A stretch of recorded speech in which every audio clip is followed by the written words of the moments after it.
Demək ki, bir şagirdim Zaqatalada bir mağazada, bir marketdə işə düzəlməlidir, satıcılıq işinə və ondan 10 dənə sənəd istəyiblər və bu sənədlərin içində ən birinci mənə tak eləyən məhkumluq haqqında sənədin arayışın əsli. Yəni məhkumluq, yəni bir insandan məhkumluq haqqında hələ ki satıcı işləyəcək, özdəki Azərbaycan kimi ölkədə, yenə normal ölkədə bu absurd görünməzdi. Mənim üçün Azərbaycanda çox absurddur. Çünki Azərbaycanda həbsxanalarda yatan 90%, bəlkə 99% insan günahsız yatır. Əksinə cinayətkarlar deməli ölkədə əl qolunu sallayıb gəzir. Elə hakimiyyət başında oturublar və bir satıcılıq işinə deməli bir insan məhkum olunubsa, tamam lap bəzən görürsən insan səhv də eləyir. Deməli o insan adi satıcılıq işinə də qəbul olunmayacaq. Yəni bu nə anlayışdır məhkumluq haqqında arayışın əsli. Odur, indi xəbər çıxıb Baş nazir Əli Əsədovun korrupsiya faktları, nə bilim onun nə qədər mülkləri, buna kimi nə qədər adamın, hətta ən adi bələdiyyə sədrini, icra başçısını silkələsən milyonlar tökülər. Bu ölkədə artıq bu adi bir hal alıb. Yəni anormal şeylər normallaşır, normal şeylər anormallaşır. Və nə olacaqdır? Əksinə bir telefonu oğurlayan, bir nə bilim kiçik bir şey oğurlayan içəridə 3-4 il yatır, amma milyardları oğurlayan, milyonları oğurlayanlar heç nə olmamış kimi yenə yaşayırlar, gedib hətta vəzifədən çıxarılsalar da yenə də qazandıqlarıyla yaşayırlar. Amma mən bilirəm, o yaşamaq necə yaşamaq olacaqdır. Zəhər uda bu xalqın qanını içirsiniz və yedirirsiniz ailənizə. Heç ondan xeyir tapmırsınız, tapmayacaqsınız da. İlham Əliyev, insanları mı doluyubsan?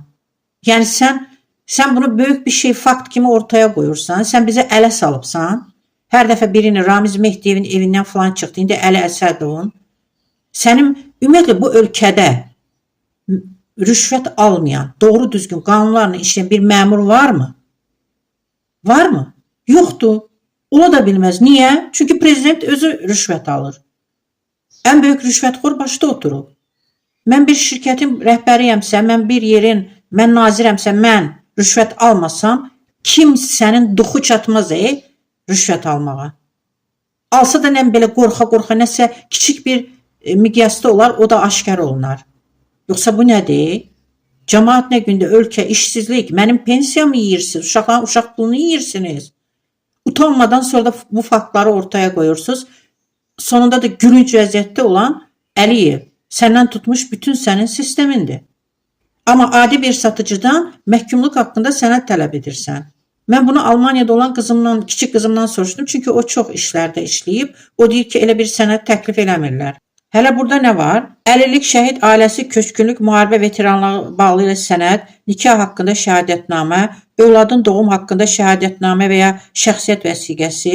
Yəni bunlara baxan qızım da deyir ki, buna da qızım nə yazıb? Özü də nikah şəhadətnaməsi, uşağın doğum şəhadətnaməsi zad. Burada təkcə form dolduranda qeyd edirsən ki, subay evli olduğunu, heç kim sübut istəmir, uşaq da elə.